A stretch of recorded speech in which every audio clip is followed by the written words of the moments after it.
It's a perfect side hustle business. You don't have to quit your job and go full time. You can start doing a couple of these a month, get the experience, and make some real money. He is doing 7 figures a year inspecting roofs. What? That's right. These are drones you can buy on Amazon. Every time there's a storm, he makes $15,000 to $30,000 in inspections. Oh my gosh. He just knocks them out. He takes 50 to 60 photos. He spends 15 minutes per inspection. It's about a $23 billion market. It's projected over the next 10 years to grow at an annual growth rate of 15% a year. It's going to 10x over the next 10 years. Nick, do you know my Uncle Clark? Absolutely. Is he the guy that lives in Indiana, Michigan? Nope, Utah. And as my grandma would say, he's a character. Clark's a character. Love you, Clark. So Clark is a hustler, and he lost his job as an engineer a few decades ago. He had 40 grand to his name. He turned it into this rental house empire. But as he was building these rental houses, literally by hand, he built these homes by himself. Really? He had to pay the bills. And he did so in a very creative way. He is like a huge airplane enthusiast, model airplane enthusiast. And so he had this hobby room, and he would build these model airplanes, attach cameras to them. And this was like in the 90s, I think, 80s or 90s. And he would fly them over farmland in northern Utah, Cache Valley, and take beautiful pictures of like properties, ranches, acreage, right?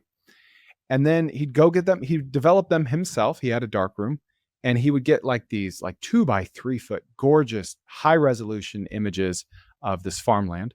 And he'd go to the farmer's front door, knock on it, and say, "Hey, look at this picture I took of your property.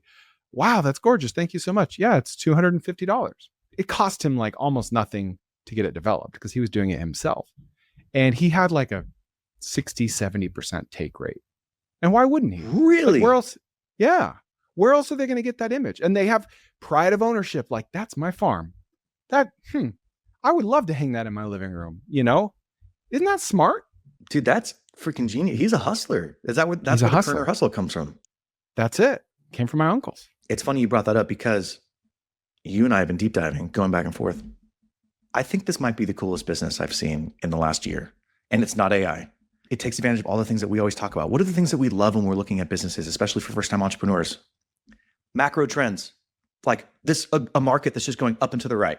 We want it to look like the Bitcoin chart circus 2019 into 2020, right? We want it up and to the right.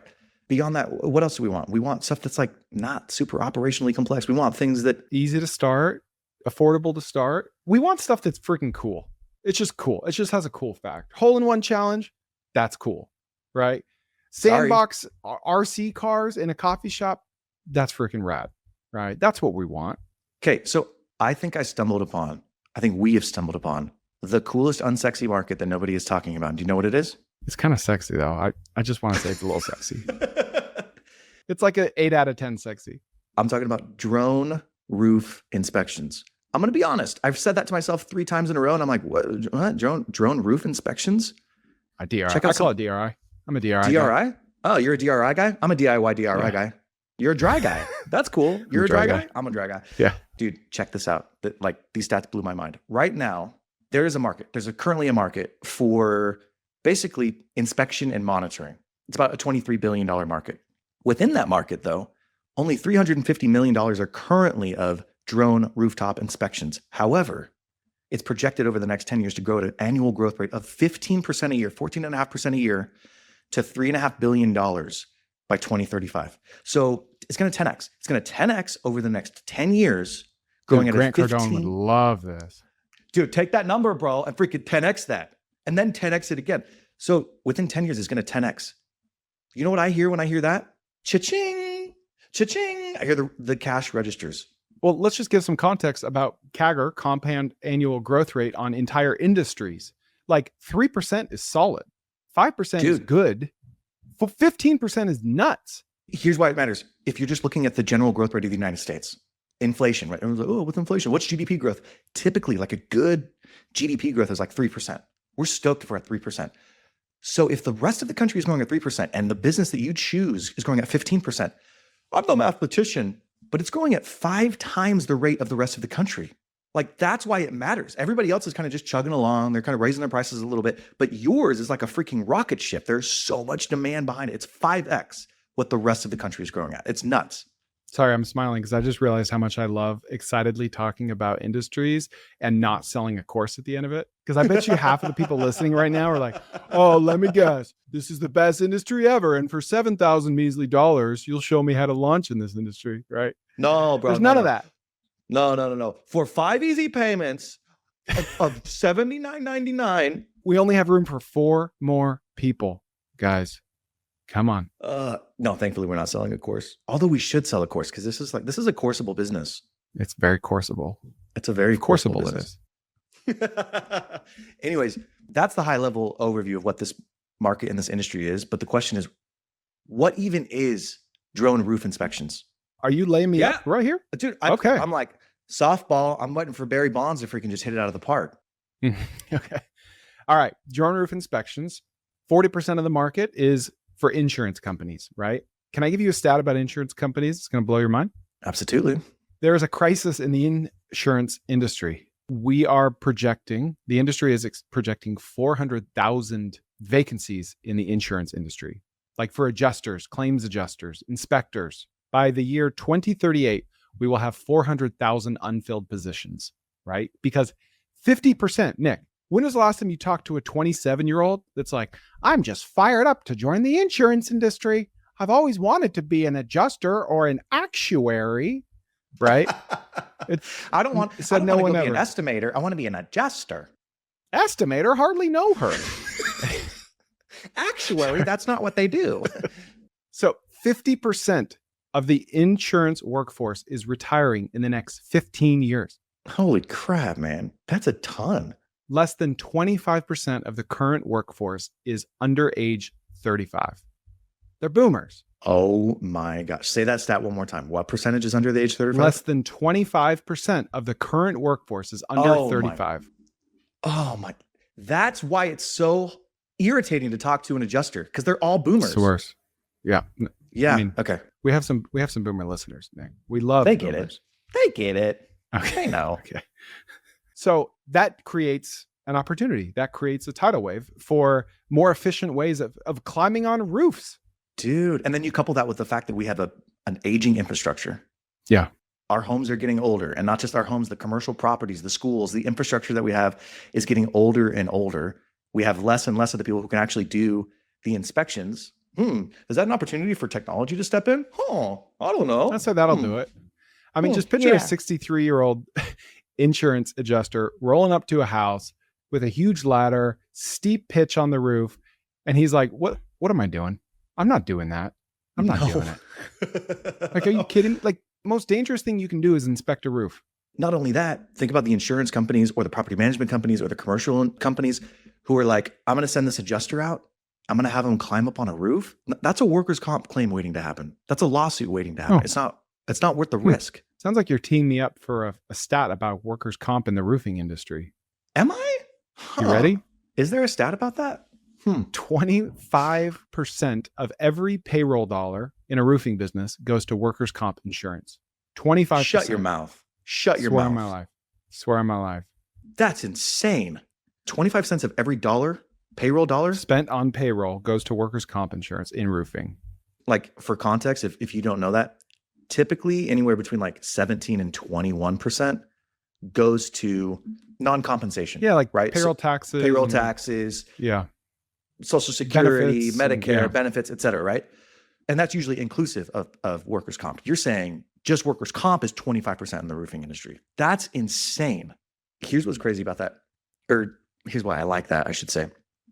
Again, we're talking about an aging infrastructure. We're talking about an aging industry that's having people retire. So there's a need both on the demand and the supply side, right? Supply is going down as demand is going up for this stuff. And then at the same time, it's regulated. Like, they are required. Many of these property management companies, school districts, anybody who's doing new construction, they're required to conduct these surveys. OSHA requires them to make sure that they're within compliance. Like, this isn't something that is an optional thing. They have to do it. So you couple all of those things. The fact that it's mandatory from a regulatory and compliance standpoint, the fact that we're getting less supply and more demand, it's like, and then that's why it's going to grow 15% a year, is because now we have to have technology step in to actually fix the problem. Not just that, but average gross profit margins on a job. And we'll get into what the job is specifically, but average gross margins are 50 to 70%. Net profit margins, 20 to 30%. And like high end, if you're really efficient, 40 to 50% net profit margin in this business. What was your research on the average ticket price? So like if I'm going out and I'm doing an inspection, how much does it cost on average? So it depends on what you're inspecting and like the industry. But for like a standard visual residential home, $200 to $400. If you need thermal imaging on that, you're going to add $100 to $300 extra dollars to that. Commercial, you're looking at $300 to $700 per job.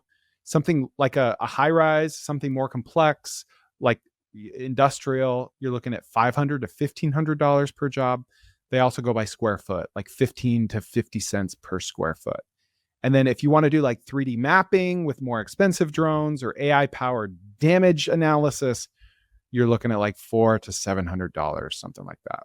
You look at those, it's not a crazy high sort of, I guess, revenue Ticket. per job, right? However, the margins are so good on it because other than the initial investment up front, which we'll talk about, it's pretty much your time. When you're going out to do these jobs, it's pretty much your time. And so if you can be really efficient, you're going to have really high net margins. Yep. What does it take to get into this business, Nick? This part was really cool as I was doing the research. So first of all, I like businesses that have at least some sort of a moat. Explain what a moat is. So a moat is anything that makes it difficult for somebody to enter into that industry. There's a barrier to entry. For a business like this, you can't just show up at somebody's house and be like, I've got a drone. I'm going to go ahead and fly it. And I'm going to do You can, just not the legally. inspection. You can, just not legally. And in fact, a lot of the companies that use drone inspections, like roofing companies, might have somebody on staff who will do their own inspections, but really they shouldn't be doing that. So the first thing you need is you actually do need a license. It's an FAA regulated license. I believe it's called I'm saying 7A. FAA Part 107. Thank you. So FAA Part 107, it's an actual license. It takes like 20 to 40 hours to actually go and do it. It's a test that you have to pass. It's something that you actually have to do in order to operate these drones. The second thing is there's actually prep work in order to go up and fly a drone. So you need to see whether or not you're in FAA regulated airspace. And if you are, you have to actually submit for approval. And then in order to get the approval, sometimes it takes up to 30 days. So there is some complexity where you have to also understand what's the weather going to look like? What am I looking for on this roof? How do I understand whether or not there's damage and whether there's not damage? What am I looking for? Where am I looking? And then on the back end of the delivery of the product, you have to make sure that it looks good. You're taking the right pictures. The client's happy. You might even need to do light editing on the back end. So that may sound like a lot. And I think for most people, it would be a big deterrent. But when I look at that, I'm like, as far as regulated things go, we're probably talking about 40 hours of learning. Okay, I got to go take a course. And that slight barrier to entry means it's less likely to have more competitors, right? Whereas 10 years ago, you didn't need a license. No. And thankfully, you do need a license now because nobody wants just random people flying drones over their house. So there is a little bit of time, obviously, that you have to spend getting up and running in order to start a business like this. But that's what makes it really attractive is the moat is big and there is friction there, but it's not so big that I'm not even going to try and actually figure this stuff out, if that makes sense. Yeah. And these are drones you can buy on Amazon. You don't need a special license to buy these. Like a good solid drone to get you in business is like DJI Mavic 3. There's an enterprise and a thermal version. They're between like $1,200 and $3,500. You can get in business for a few grand on a credit card in this business. Probably the most important things that you're going to need is obviously you're going to need a drone. You're going to need insurance because drones are not cheap. And we know this in our tree trimming business. Sometimes you mess up and you cut a line or you cut a water main or whatever. So you want insurance that is protecting you. There's also software. As I was doing the research, the thing that will probably intimidate me the most is not the licensure for the FAA. It would be understanding what a good or a bad roof is. Thankfully, there's a lot of software already out there that you can go get off of the shelf that you then run your pictures through that helps you identify those things. But you still, as a human, need to understand what you're looking for as you're doing a lot of this work. So the software does cost some, but yeah, probably out the door, less than 10 grand to really get up and running in a business like this. I don't think I listed out all the different industries that this serves. I think I interrupted myself. ADHD took hold of me. So insurance is number one. That's 40% of the market. Roughly 20% of the market is roofing, which makes sense. Commercial, residential. Number three, property managers and commercial real estate, right? You got to find out if there's a leak or something. You got to keep it maintained. Then you've got home inspection companies, right? And I Yep. smell a piggyback opportunity there. Then construction and solar panel companies in that order. So what do you like about those industries? What I really like about those industries is the fact that there's a lot of them. It's not just new construction inspection in order for them to get to code. That would be like a really narrow use case. It's not a bad use case, but it'd just be a really narrow use case. I like the fact that there's anything with real estate that's managed. That's how I would look at it. Anything that's with real estate that's managed, there's an entry port. So it could be HOAs. It could be commercial property managers. It could be school districts, universities, churches, sporting events.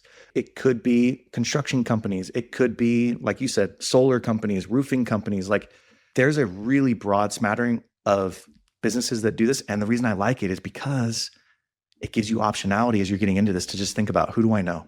Like I would bet anybody who's entrepreneurial could look at these and be like, I think I know somebody. I think I know Jim in the construction industry, whatever. I know we'll talk about this later, but that would make so much easier for me to understand how to actually get into the market and get my first sale. I got a little pro tip here as well for our listeners/viewers. You don't want to call it an inspection. Okay. Because if you call it an inspection in certain states, it can trigger additional licensing requirements. So the experts say that you want to call it roof condition documentation specifically. You don't want to put the word inspection in your business name particularly, or you'll be subject to more licensing. But like that's really important for roofing companies in particular, which is kind of the main one people target, because they've got to go measure everything. They got to every single piece of it, and then they've got to map it, and then they've got to order the roof. By not saying inspection, I guess that even is a differentiator as you go to those roofing companies. I'm not doing inspection. I'm just like helping you. I'm just helping you like measure stuff. We're just talking here. Hey, there's nothing illegals going on here, man. I don't know where Boston came from. I don't know. So anytime you're starting a business, there's like two main components to the equation. There's getting business and there's fulfilling that business. That's it. As you grow and as you scale, more and more things come into play. It's like, well, how do I manage people? How do I manage finances? How do I make sure that there's quality control with the product? But like in the beginning, it's just, can I get business and can I fulfill it? And we are going to talk about how to get business in this type of business towards the end. I want to talk about right now, like the fulfillment of it. The reason I love this business is because you can do the fulfillment of it. Like it's the perfect side hustle kind of transition into entrepreneurship. And on top of that, there are sites where companies farm out drone jobs. So like you could get paid to go and learn how to fly a drone by going and working for a company that just needs a local drone operator to go and capture stuff. So like it's even easier than just going in your first job and potentially screwing it up. Like you can go and practice with a company who's outsourcing it to you, get some experience, and then go and do your first job. Hey, I don't know if you remember this, but when we started this podcast, we entered into a social contract. I would spend time, energy, and money producing this podcast, interviewing these individuals and giving you insights into how to build, buy, start, grow your business. And you would like, subscribe, and leave me 5-star review.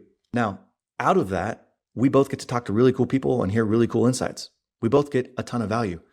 But I just want to help you keep your word. So would you do me a favor? Will you go leave a 5-star review for me on Apple or Spotify? It would really help. And if you want, even share this with a friend. I just think the operational complexity to actually do the fulfillment is simple enough for an individual to go and do it. They like side hustle, work into a job like this. You don't have to think, oh, I got to quit my job and go all in on roof inspections. I think it'd be a good business for a roofer to start, or for anyone in home services, someone that's already tangential to it. Or somebody who has the relationships in that space that could piggyback, that they could just like piggyback off of anybody who knows the construction or anyways. Yeah. Yeah. Or how many like roofing marketing agencies are out there, or companies that serve the roofing industry? Like you could piggyback on one of them. Say, hey, totally. Hook me up with your customers. I'll give you a 30% referral fee. Whoa. Let's not jump the gun on talking We're not about doing customer acquisition yet. Chris, come on, right, dude. Sorry. Gotta keep We them have to hooked say till that the to end. the end so people watch the whole thing. Got it. Sorry. I'm sorry, everyone. It's called Trickle Truth. Have you ever heard of Trickle Truth? Yeah. All right. Yeah. Have you seen anybody doing this? I know it's a fairly small industry at this point, but I'm starting to see more and more people kind of pop up and actually start these kind of businesses. Yeah. I was looking for stories specifically of people that like bootstrapped it. I found a couple stories of this Harvard guy that raised a bunch of money, yada, yada, yada. But this guy named Tom Powers started a business and would you believe what caused him to start it? He was a roofing inspector and he fell off a roof.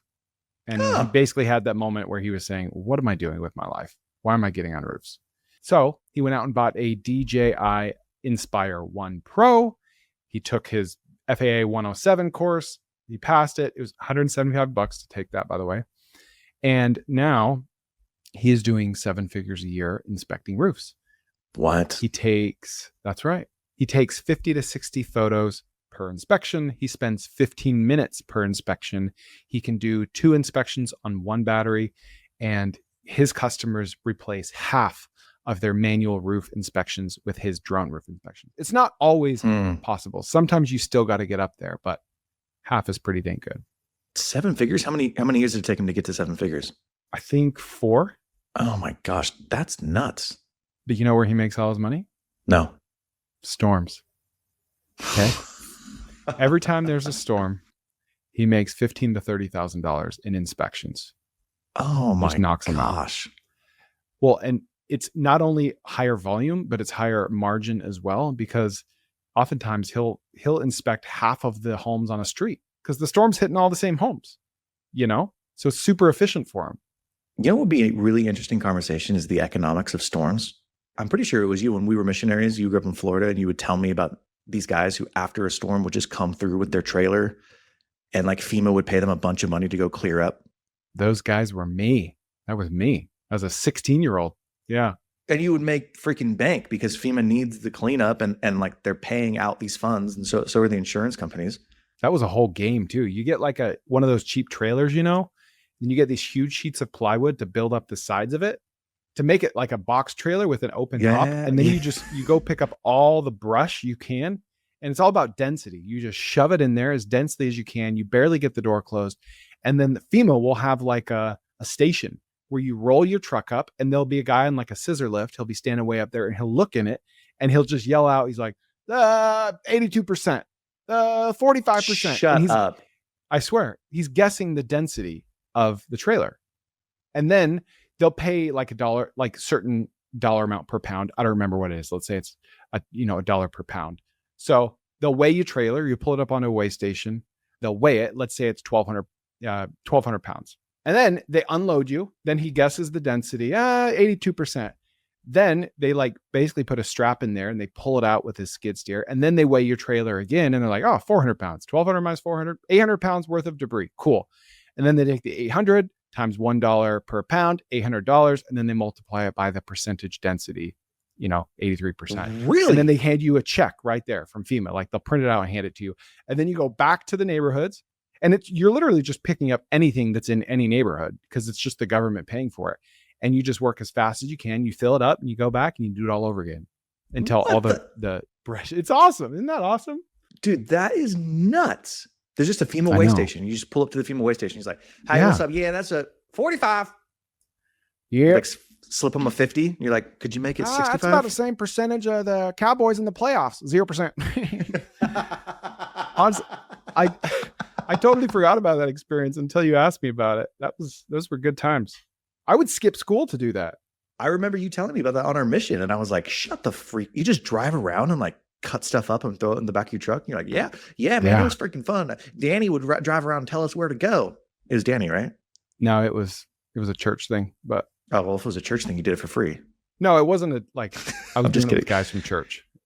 But well, anyways, I think the storm thing is super interesting. Roofing companies do this as well, where they're like, oh, the storm's hitting in this area and they've got a weather report and then they'll like cold message people who are in that area to go and find business.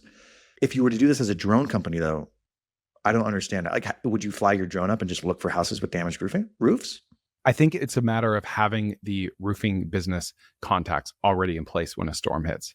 So it's like, hey man, flip too, right? Like you could go up and fly it, identify roofs, send leads to the roofing company, and then little bottoms up approach. The old bottoms up, of course, in business. Yeah. I learned that at UCLA. It's the classic bottoms up. Classic bottoms up. Yeah.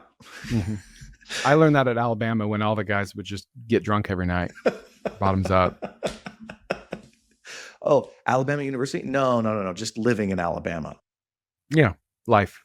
Yeah. Like he makes good money without storms, but like the bulk of his profit comes from these storms. And he'll definitely become a storm chaser if one hits like 3 hours away. He'll go up there and get it done. Dude, that 7 figures in 4 years is insane to me. Do you know if he has any like a ton of employees, or is it just him? He's got a few employees. I think he has like 2 or 3 crews. A couple things to look out for: metal roofs. It's just a whole different animal because you get interference with the signal. Mhm. So that was a learning curve for him. And confrontational onlookers. That's a thing. Karens, male Karens. Can you just picture like a 68-year-old dude wearing like a Tommy Bahama shirt, rolling up in his flip-flops saying, "Hey, what's that drone? What's that drone? Are you from the deep state? What's that? You are not authorized." I'll tell you what, you do not look like David, and I don't think Bathsheba's up on that roof. What are you doing over here, boy? You don't look like you're from around here, boy. I could totally see. That's a big problem. I could totally see that. I know, Freaking Karens. What they have to do is they'll have like their iPhone on a tripod recording like outwardly as they're standing on the sidewalk filming. They'll have a tripod out to like cover their butts in case there's an onlooker, because the onlookers will like try to report them and get them in trouble, even though they're doing nothing wrong. Right. And they don't want to do anything wrong, or they'll get their license revoked. So it's very costly to them if they get reported. But I was thinking like what an opportunity this could be to use these Karens as social media content to grow your business. Oh, that's and like rally everyone on your side, right? What's the male version of a Karen? Ken? Is it Ken? I don't know. I think it's Kevin and Karen. So we're talking about Kevin's here. Sorry, Kevin's. Yeah. I like Karen better. It's a Let's male just call version them of all it. Karens. Okay, that's fair. Dude, or like legitimately, you would just hire somebody or ask someone you know to be that. Yeah. Anyway, just have a friend film for you. You could just hire a friend, have them stand in. Like it doesn't have. You just manufacture it. You know what I mean? Yeah. And then just try to have it go viral. That would be a really, really good organic social marketing campaign. I would try to like elicit it. Of course you would. You would show up there with like the loudest drone possible. You would put like a Bitcoin mining rig on a drone just so the fans just. Oh, man. And when they came up to you, you would just be such a troll. You'd be like, "What? I can't. What?" It's like spraying pesticides everywhere. It's one of the pesticide drones. Here's a couple of things that I found interesting. One is what it takes for a job to be completed. And the other thing is the old land and expand. After you start doing these drone inspections, there's a ton of things that you can kind of expand into. So first, the actual job itself, I didn't realize this. It's not just you show up, you fly the drone for 45 minutes and you get $600. So it's not just show up and 45 minutes later, you're done with the job and you get $600 and that's all you have to do. You actually have to do some prep. So you need to, first of all, even before the weather, is this close enough to an airport where you have to get a permit? And if it's close enough, then you have to request a permit. And then you need to look and see what's the weather going to be like. Then you need to pull up the roof on Google Maps and just kind of understand the layout so that when you show up, you know exactly what you're shooting for. Then you show up early. You just make sure you do the equipment check. You roll out. You actually do the video. You're there for like 2 hours. Great. Then you go back. You export all the data. You upload the files. You upload it to the software. You do your analysis. So I thought that was interesting because it's not just, oh, I'm going to go up and do, 10 roofs a day. You can't. You could probably do, let's call it 2 roofs a day, given all of the other administrative work that you have to do. So there is kind of a ceiling, if you will, on an individual who can grow their business. It's always more difficult than you anticipate at the outset. But here are a couple cool things that I thought were really interesting for these types of drone businesses. In software, there's this concept called land and expand, which means you get into a company with a product offering. And then once you're in that company, then you kind of expand into adjacent offerings, right? So Slack might land by being a messaging app. And then all of a sudden they offer, oh, you can do video conferencing. Here's an upsell for that. Oh, you can use it as a CRM. Here's an upsell for that. Oh, you can use it for email. Here's an upsell for that. So for these drone companies, and I thought these were really cool ideas. One of them would be you go and you do the inspection for a roofing company. You give them their package and then you say, hey, do you want to use any of this video for your social media? Like what roofing company would say no to that? Like it's, you went up, you shot it. It's already there. It's easy for them to post. Boom, right there. So potentially you could just shoot social media as an add-on for each one of these companies. I thought that was really cool. It's like Uncle Clark. Dude, yes. Yeah. Full circle. Another one that I thought was really interesting was inventory management. I know that sounds weird, But think about it. When you are going and doing a commercial project and you're building these massive buildings, where do you store the lumber or the cement or the steel or whatever? You store it on site. It's not like it's sitting in an Amazon warehouse, right? Yeah. These drone companies are actually going and they'll go on like on a specific day and they'll fly, capture what materials are actually on site. And then if anything happens, if there's like, hey, you didn't ever deliver this, it's like, actually we did. We have video footage right here of when it was delivered on this day. And you might offer that as like a weekly, monthly, quarterly, whatever for these construction companies. But that way it protects them from a risk management standpoint on their inventory. Well, especially you might already be contracted with them to like inspect the building as it's going up, right? So it might be a great land and expand moment. I'm glad you mentioned the social media aspect because a lot of what I researched was like drone operators saying, don't get into drone photography. Like that is the lowest hanging fruit. There's no barrier to entry. There's no moat. And I quote, it's easier for a photographer to learn drone craft than for a drone operator to learn photography. So to your point, that strengthens your point. Start with the more difficult thing. It's getting licensed, finding customers, like doing drone roof inspections, and then going for the photography thing. Because a lot of these guys are going to need photography, like drone photography anyway, at some point. It might as well be you. But if you lead with that, then you just look like everyone else. But if you offer that once you already have their trust, then you get 2 lines of business. It's kind of like, what do you say? Sawdust businesses? Yeah, sell your sawdust. Like you already have the images. You already did it for the inspection. You're making money off of your sawdust. Yeah. I think that's a really cool way to expand. I like the idea that you just had though of like when you're on site and you're doing for like these construction companies an inspection, you're like, hey, for an extra $50, I could just really quickly do an inventory management or inventory check for you. Is that cool? Oh yeah, that sounds fine. Cool. I'll shoot that over to you. It's almost like a impulse buy at the supermarket. You know what I mean? Like, oh, I didn't need this gum, but I'll go ahead and grab it. I would bet that those construction companies would be like, yeah, you might as well. I mean, you're already up there. Well, dude, why not do the Uncle Clark method? Like, let's say a roofer hires you to inspect a roof, right? You do that. Then you get some good pictures while you're up there. Then you go knock on the homeowner's door. You already sold the imagery to the roofer and say, hey, and you get it printed. I think it's very important that it's printed, just like Uncle Clark, and say, hey, I took this of your house. It's $50, thought you might like it or something. Why not? Dude, that would be an interesting business to do residentially. Although I bet people will get really weird about that. If you went and took like drone pictures of people's houses and like just mailed it to them. Consent. Yeah, never mind. I take that back. You get a lot of Karens. Hey, weird is viral. Viral is profit. Profit is good. Why use many word when few word do trick? Speaking of pricing, I learned that pricing has collapsed in this industry. And I do think that's a good thing. 8-10 years ago, you could charge $2,000 to $3,000 a day for your drone skills. And then licensing happened. And then everyone got involved. And then social media, short form video, drones went crazy. And now pricing has like collapsed or stabilized, depending on how you look at it. And believe it or not, the number of licenses every year has been dropping recently. So I feel like this industry, like it got really hot and it kind of peaked and then it came down and now it's stabilizing and starting to get hot again with this compound annual growth rate that we talked about in the beginning. Well, what I'm surprised you didn't mention is the fact that the pricing has compressed has been accelerated by how much cheaper the technology has become. So these cameras, so like the thermal imaging cameras or the drones that the cameras fly on, obviously, they've come way down in price from like $20,000 to $3,000 to $5,000. So because of that movement in price, it has allowed the drone operators actually charge to be compressed because now the cost of it is way lower. If you're just looking at it from the outside, it'd be like, wait a second, they introduced the licensing. Wouldn't that mean that it would drive the price up because there's now a barrier for operators? But actually, because the price of technology has come down so much, pricing has come down. Yeah.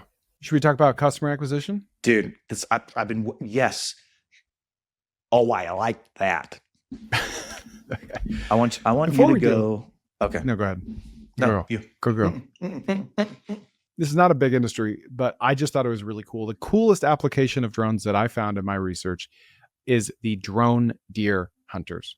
So there is a company out there that are constantly going viral on social media that uses thermal imagery drones to find deer that have been shot by hunters, ran off, and who knows where, like trophy deer.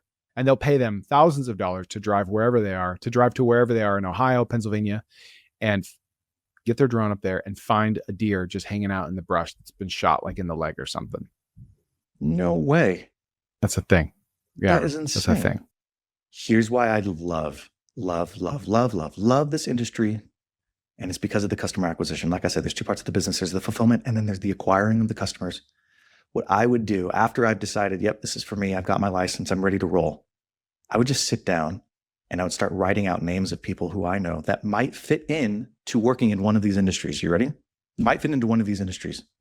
Real estate agents, construction management. Those could be general contractors. It could be commercial construction companies, et cetera.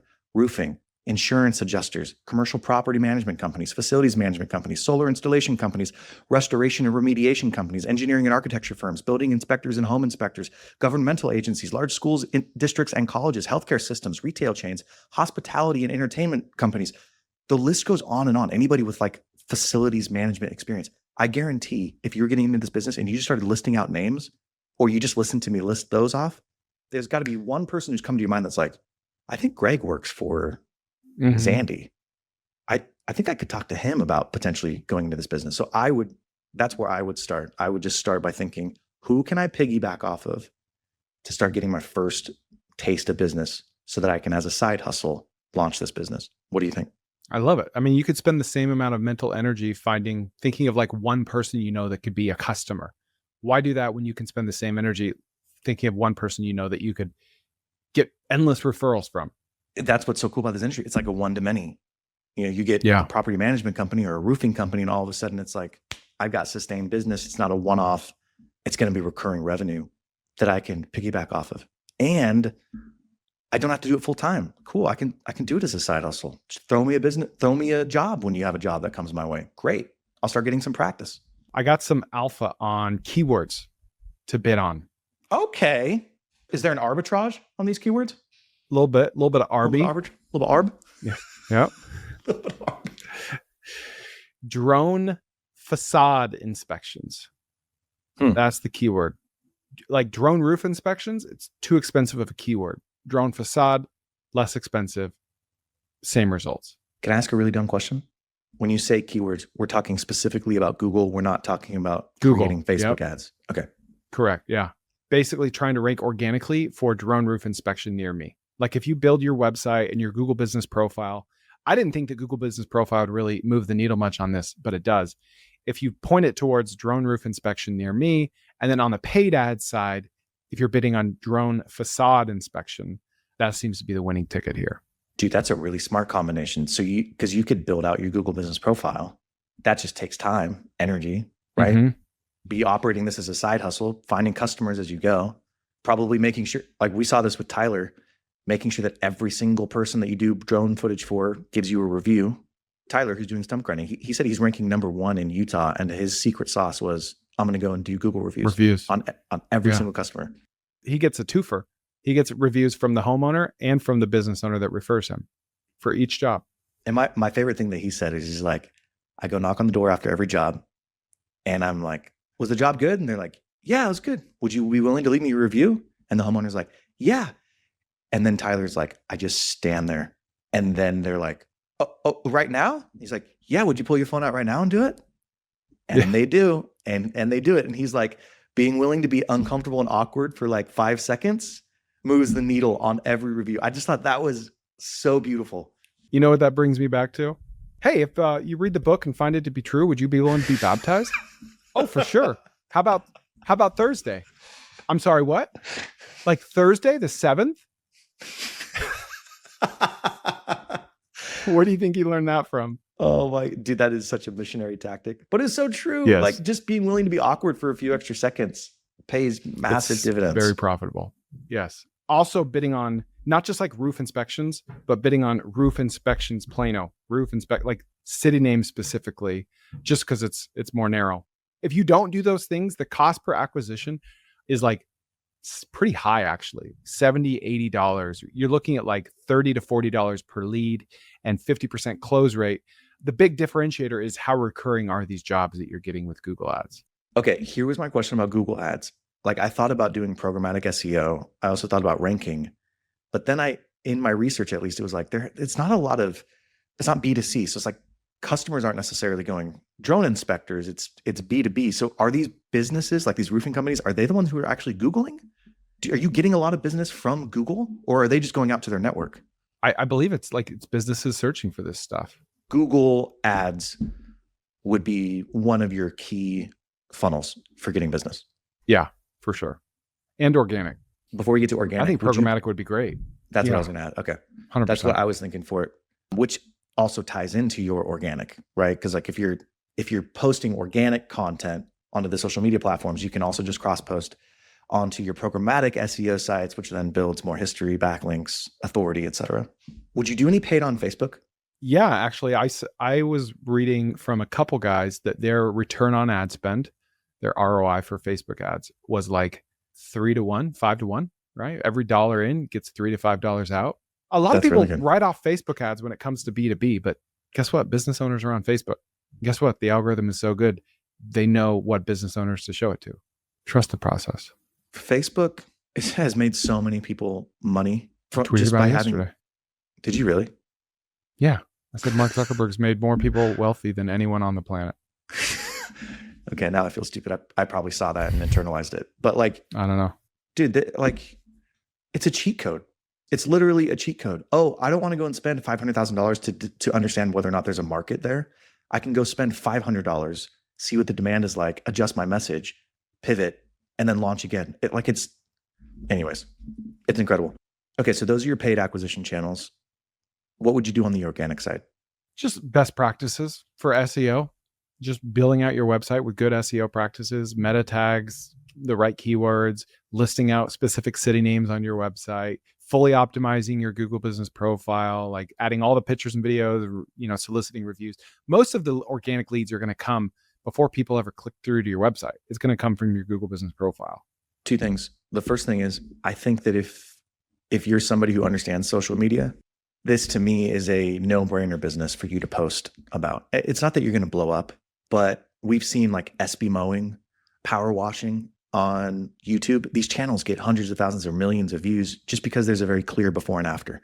And these drones, like doing drone footage, it's just mesmerizing to like watch the drone. So if you take a small clip and post it online, like you have content every single day. You don't have to be creative and think up content. So just by putting it out there, Google is ranking YouTube video higher and higher in their search results. It's becoming the new SEO. So the more video that you're putting out there, the more that you're a founder-led brand, the higher you're going to rank. So it just compounds on itself. I think this is a perfect business for social. And you don't have to show your face. You don't have to like make stupid selfie videos like you and I do.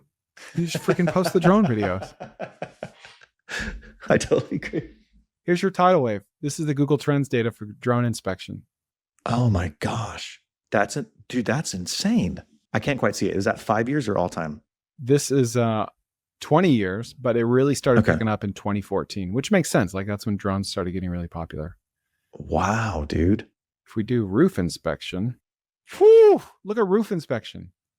Okay, so if you're listening to this, it's basically like steady up and to the right. And then suddenly in December 2024, it went from a 23 relative search volume out of 100 to 100. Why? And right now it's at like, what happened in December of 24? I don't know. Fires? Like, I don't know. But this is all time. Like, why would it be that dramatic of a surge in December of 2024? That's crazy.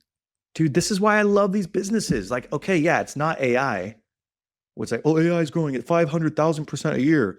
Oh, I heard this story about Jeff Bezos when he was looking at Amazon and he saw the internet was going at 5,000%. So he thought, any business that's growing that fast, I got to be a part of. Like, okay, cool. We get it. That's growing fast.